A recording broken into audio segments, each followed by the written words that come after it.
നടപടികൾ എടുക്കുന്നതിൽ യാതൊരു തരത്തിലുള്ള ഒരു മുൻകരുതലുകളും ഇല്ലാത്ത ഒരു ഭരണകൂടം എന്ന് പറയുന്നത് ജനങ്ങൾക്കിടയിൽ വളരെ മോശമായിട്ടൊരു ഇമേജ് ഉണ്ടാക്കാൻ മാത്രമേ സഹായിക്കുള്ളൂ. അതുകൊണ്ട് കോടതിയുടെ നടപടികൾ, കോടതിയുടെ ഉത്തരവ് അടിയന്തരമായി നടപ്പിലാക്കുകയാണ് നല്ലത്. സെൻകുമാറിന് ഒരുപക്ഷെ അടുത്ത 1-2 മാസം ചില തലവേദനകൾ ഉണ്ടാക്കാൻ കഴിയും. അതിനെ രാഷ്ട്രീയമായിട്ട് നേരിടാനുള്ള കരുത്ത് ഇന്ന് കേരളത്തിലെ CPM-നുണ്ട്. ഈ വസ്തുത മനസ്സിലാക്കിക്കൊണ്ട് ഒരു ഉദ്യോഗസ്ഥനെ ഭീഷണിപ്പെടുത്തി ഒരു ഉദ്യോഗസ്ഥനെ ഭയപ്പെട്ട് നിൽക്കേണ്ട യാതൊരു ആവശ്യവും സർക്കാരില്ല. ഉദ്യോഗസ്ഥന്മാർ ഭരിക്കട്ടെ, അവരെ നിലയ്ക്ക് നിർത്താനുള്ള കാപ്പബിലിറ്റി ഈ മുഖ്യമന്ത്രിക്കുണ്ട്, ഈ ഭരണകൂടത്തിനുണ്ട് എന്ന് തെളിയിക്കുകയാണ് സർക്കാർ വേണ്ടത്. ഇങ്ങനെ ഒളിച്ചോടുകയല്ല. ശ്രീ റഹീം, ഇക്കാര്യത്തിൽ പ്രധാനമായും ശ്രദ്ധിക്കേണ്ടത് NP ചെക്കുട്ടി ആദ്യകാലത്ത് മുതൽ പിണറായി സർക്കാർ വരുമ്പോൾ ഏറെ പ്രതീക്ഷയുള്ള വ്യക്തിയായിരുന്നു. അദ്ദേഹം ഓരോ ഘട്ടത്തിലെ ചർച്ചകളിലും ആ നിലയ്ക്ക് തന്നെ പ്രതികരണം നടത്തിയിട്ടുള്ളത്. ഇപ്പോൾ അദ്ദേഹത്തിന്റെ പ്രതികരണം കണ്ടല്ലോ, നാണം കെട്ട രീതിയിലാണ് സർക്കാർ നിൽക്കുന്നതെന്ന്. അല്ല, തെറ്റാണ്. അദ്ദേഹത്തിന്റെ നിരീക്ഷണത്തോട് അനുഭവങ്ങളാണ് ഈ മാസങ്ങളിൽ കടന്നുപോയ കാര്യങ്ങളിൽ നിന്നല്ലേ ഇങ്ങനൊരു കാര്യം വരുന്നത്. നിങ്ങൾ ഇപ്പോൾ കഴിവുകെട്ട സർക്കാർ എന്നെല്ലാം പറഞ്ഞല്ലോ, പോലീസിലേക്ക് വിരലിഞ്ഞുകൊണ്ടെന്നല്ലോ. എത്രയോ എണ്ണിപ്പറയാവുന്ന നേട്ടങ്ങളുണ്ടായി ഈ 1 വർഷത്തിനിടയിൽ. കൊട്ടിയൂർ പീഡനം കണ്ടുപിടിച്ചതും 3000 പേജുള്ള കുറ്റപത്രം 53-ാം ദിവസം കൊടുത്തത് നിങ്ങൾ ചർച്ച ചെയ്തില്ല എന്ന് പറഞ്ഞിട്ട് അതിൻ്റെ പ്രഭ വാങ്ങുന്നില്ല. എറണാകുളത്ത് നടിയാക്രമിക്കപ്പെട്ട കേസ് 60 ദിവസത്തിനുള്ളിൽ കുറ്റപത്രം കൊടുത്തു. നാട്ടിൽ വർഗീയ കലാപം ഉണ്ടാക്കാൻ വേണ്ടിയിട്ടാണ് റിയാസ് മൗലവിയെ കൊലപ്പെടുത്തിയത് RSS ആസൂത്രിതമായിട്ട്. ആ കേസിലെ പ്രതികളെ 48 മണിക്കൂറിനകം പിടിച്ചു. കേതൽ 48 മണിക്കൂറിനകം പ്രതിയെ പിടിച്ചു.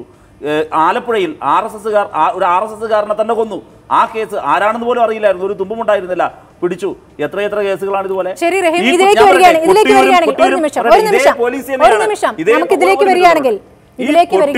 കൊട്ടിയൂരും ഈ പറയുന്ന എറണാകുളത്ത് നടി ആക്രമിക്കപ്പെട്ട കേസിലും മിന്നൽ വേഗതയിൽ കുറ്റപത്രം കൊടുത്തതൊന്നും ഒരു സർക്കാരിന്റെ മികവായി ആർക്കും അളക്കാൻ കഴിയുന്നില്ല. പിന്നെ അദ്ദേഹം പറഞ്ഞൊരു കാര്യം, ഈ TP സെൻകുമാറിനെ നിയമിച്ചത് ഒരു നിയമപരമായ നടപടികളിലൂടെയുമായിരുന്നില്ല UDF. അതേസമയം ഞങ്ങൾ ബെഹ്റയെ നിയമിച്ചത് നിയമപരമായ എല്ലാ നടപടികളിലൂടെയുമായിരുന്നു.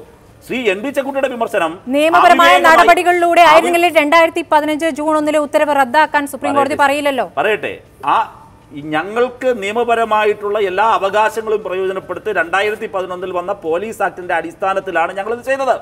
ആ പോലീസ് ആക്ടിലെ 97(2)E എന്ന വകുപ്പ് മാറ്റണം, അസാധുവാക്കണം എന്ന സെൻകുമാറിന്റെ ആവശ്യം സുപ്രീം കോടതി അംഗീകരിച്ചതുമില്ല.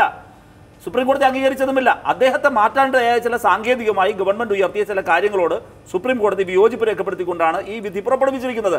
അതിന്റെ അർത്ഥം ആ ഒരൊറ്റ കാര്യത്തിൽ നിന്നുകൊണ്ട് ഈ സർക്കാർ വിവേകപരമല്ല, ഹോംവർക്ക് ഇല്ല, ഇങ്ങനെ എന്തൊക്കെയോ ചെയ്തു എന്ന വിമർശനത്തിലേക്ക് റഹീം, മെയ് 9 വേനലവധിക്ക് കോടതി അടക്കിയാണ്. മെയ് 9 ഇനി എത്ര ദിവസമുണ്ട്? മെയ് 9 കോടതി പിന്നെ തുറക്കുന്നത് ജൂലൈ 3-നാണ്. ഇതിനിടയ്ക്ക് ഈ കാര്യങ്ങൾ ഇങ്ങനെ നീട്ടിക്കൊണ്ടുപോയി കഴിഞ്ഞാൽ അവധിക്കാലത്ത് കോടതിക്ക് ഈ വിഷയത്തിൽ ഇടപെടാൻ സാധിക്കുകയുമില്ല. ഇതല്ലേ നിങ്ങൾ ഉദ്ദേശിക്കുന്നത്? ഇത് തന്നെയാണ് അദ്ദേഹം ഹർജിയിലും പറഞ്ഞിരിക്കുന്നത്. അത് അദ്ദേഹത്തിന്, ഞാൻ പറഞ്ഞല്ലോ, അദ്ദേഹത്തിന് നിയമപരമായി പോകാനുള്ള എല്ലാ അവകാശങ്ങളുമുണ്ട്. ആ അവകാശങ്ങൾ അദ്ദേഹം ചെയ്തോട്ടെ. ശരി, സമയപരിധി കോടതി പറഞ്ഞിട്ടില്ല എന്ന് പറഞ്ഞു. എപ്പോൾ പ്രതീക്ഷിക്കാം? ഞാൻ പറയട്ടെ എന്ന് പറഞ്ഞ് TP സെൻകുമാർ അദ്ദേഹത്തിന്റെ നിയമപരമായ അവകാശങ്ങൾ പരിപാലിക്കുന്നത് പോലെ ഈ ഗവൺമെന്റിനും നിയമപരമായ ഒരുപാട് അവകാശങ്ങളുണ്ട് എന്ന് എന്തുകൊണ്ട് നിങ്ങൾ സമ്മതിച്ചിരുന്നില്ല? ഞങ്ങൾക്ക് പുനഃപരിശോധന ഹർജി പോകാൻ അവകാശമുണ്ട്. ഇനി പുനഃപരിശോധന ഹർജി പോകണമോ വേണ്ടയോ എന്നതിനെ സംബന്ധിച്ച് AG ഭരണഘടനാ സ്ഥാപനമാണ്. ഹരീഷ് സാൽവെ എന്ന് പറയുന്ന അഭിഭാഷകൻ ഈ കേസ് നടത്തിയ ആളാണ്. ഇവരുമായെല്ലാം കൺസൾട്ട് ചെയ്യാനുള്ള ഞങ്ങളുടെ ഗവൺമെന്റിന്റെ നിയമപരമായ അവകാശം എന്തുകൊണ്ട് നിങ്ങൾ അംഗീകരിച്ചു തരുന്നില്ല? അത് അംഗീകരിച്ചു തരണ്ടേ? അതിനോടൊരു ജനാധിപത്യപരമായ സമീപനം ഉണ്ടാകണ്ടേ? TP സെൻകുമാർ പോകുന്നതെല്ലാം ശരി, ഞങ്ങൾ ചെയ്തതൊക്കെ തെറ്റ് എന്ന് പറയരുത്. അദ്ദേഹം ചെയ്യുന്നതൊക്കെ ശരിയാണ് എങ്കിൽ ഞങ്ങൾക്കും ആ സാധ്യതകൾ പരീക്ഷിക്കാനും അത് ശ്രമിക്കാനുമുള്ള അവകാശമുണ്ട്. അത് ശ്രമിക്കുന്നേ ഉള്ളൂ.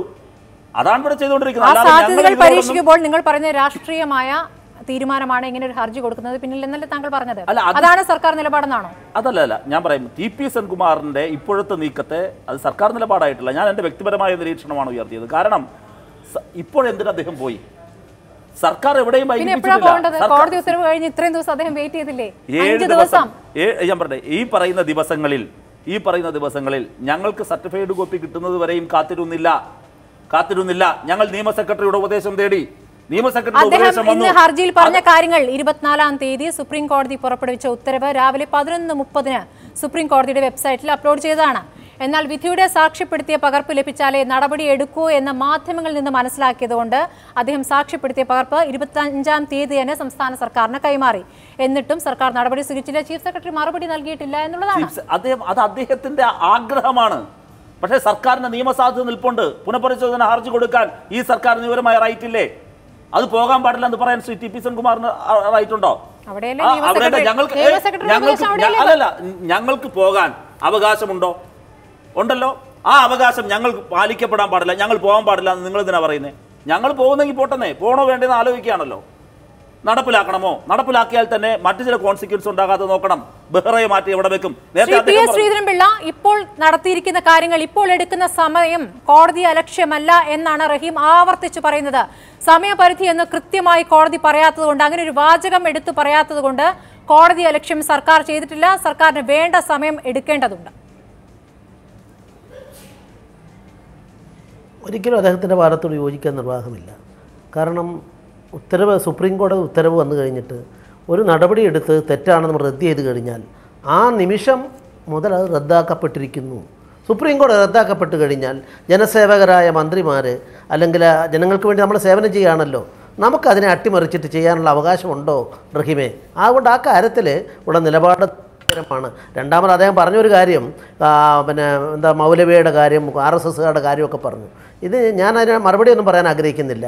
റഹീം ഒരൊറ്റ കാര്യം മാത്രം, കഴിഞ്ഞ ഈ 10 മാസത്തിനിടയിൽ കേരള ഹൈക്കോടതി ഏറ്റവും കൂടുതൽ തെറ്റാണ് ചെയ്യുന്നത്, നെറികേടാണ് ചെയ്യുന്നതെന്ന് പറഞ്ഞുകൊണ്ട്, അത് കൃഷ്ണദാസിൻ്റെ കേസിലായാലും ശരി, അതുപോലെ തലശ്ശേരിയിൽ നിന്ന് വന്ന മർഡർ കേസുകളിലെ കമൻ്റ് ആയാലും ശരി, നടപടികൾക്ക് വേണ്ടി ശുപാർശ ചെയ്താലും ശരി, ഇത്രയും സുപ്രീം കോടതി അല്ല കേരള ഹൈക്കോടതി നിശിതമായി ഒരു സർക്കാരിനെ വിമർശിക്കുകയും വളരെ മോശപ്പെട്ട തരത്തിൽ അതിനെ ജനങ്ങളോട് ബോധവൽക്കരിക്കുകയും ചെയ്തൊരു പ്രക്രിയ ഉണ്ടായത് അപമാനകരമായിട്ട് കാണേണ്ടതായിട്ടുണ്ട്. മൂന്നാമതൊരു കാര്യം, എൻ്റെ സുഹൃത്ത് പറഞ്ഞതിനോട് ഞാൻ കോടിയേരി, ഇപ്പോൾ ഇന്ന് പിണറായി വിജയനെതിരായിട്ട് സൗമ്യ കേസിൻ്റെ പേരിൽ പ്രതിപക്ഷ നേതാവ് എടുത്ത നിലപാട് വാസ്തവത്തിൽ ദൗർഭാഗ്യകരമാണ്. കാരണം നിയമം അദ്ദേഹത്തിൻ്റെ അജ്ഞതയാണ് അതിൽ കാണുന്നത്. കാരണം ഒരു കേസിൽ കേരളത്തിൻ്റെ മുഖ്യമന്ത്രിക്കോ ആഭ്യന്തരമന്ത്രിക്കോ ചെയ്യാവുന്ന കാര്യം എന്താ? കേസ് ഒരു ലോയറെ ഏൽപ്പിക്കാം, അല്ലെങ്കിൽ ഒരു ഇൻവെസ്റ്റിഗേഷൻ ഒരു കേസിന് ഏൽപ്പിക്കാം. അത് തെറ്റാണെങ്കിൽ അവരെ മാറ്റാം. മറിച്ച് അവരെ വിളിച്ച് ആ ഫയൽ വിളിച്ചു വരുത്തിയിട്ട് ഇന്ന രീതിയിൽ ആർഗ്യൂ ചെയ്യുന്ന പറയാനോ അല്ല ഇൻവെസ്റ്റിഗേഷൻ ഇന്ന രീതി നടത്താൻ പറയാനോ ആർക്കും അവകാശമില്ല. ഇപ്പോൾ ഞങ്ങളുടെ പ്രധാനമന്ത്രി, അദ്ദേഹമാണ് CBIയുടെ ചാർജുള്ള ആൾ. നാളെ ഒരു ഫയൽ വിളിച്ചു വരുത്തിയിട്ട് ആ ഫയലിൽ ആ കേസ് തോറ്റു കഴിഞ്ഞാൽ ഇന്ത്യൻ പ്രധാനമന്ത്രി ഉത്തരവെന്ന് പറയുന്ന നിലപാട് ശരിയല്ല. അതുകൊണ്ട് കേരളത്തിൽ മുഴുവൻ വ്യാപകമായിട്ട് അത് പറയുമ്പം ഞാൻ ഏറ്റവും കൂടുതൽ അതിനിശ്ചിതമായി CPMനെ എതിർക്കുന്നു, പിണറായി വിജയനെ എതിർക്കുന്നു, മന്ത്രിസഭയെ എതിർക്കുന്നു. പക്ഷേ ഈ കാര്യത്തിൽ കുറേ കൂടി അവബോധം നമ്മുടെ രാഷ്ട്രീയ നേതാക്കന്മാർക്ക് ഉണ്ടാവണം എന്നുള്ളത് പ്രതിപക്ഷ നേതാവിനെ ഉൾപ്പെടെ ഞാൻ പറയാനായിട്ട് ആഗ്രഹിക്കുന്നു. അതുകൊണ്ട് സൗമ്യ കേസ് വൈകാരികമാണ്. വൈകാരികത നോക്കിയിട്ടാണ് ഒരു വിധി പറയേണ്ടത്. ഒരു ലോയറെ വെച്ച് കഴിഞ്ഞാൽ ലോയറുടെ മേൽ ആ ലോയർ പബ്ലിക് പ്രോസിക്യൂട്ടറാണ്, നോട്ട് ഗവൺമെന്റ് കൗൺസിൽ. അതുകൊണ്ട് പബ്ലിക് പ്രോസിക്യൂട്ടർ കേസ് നടത്തുമ്പോൾ അതുകൊണ്ട് ഇത്തരം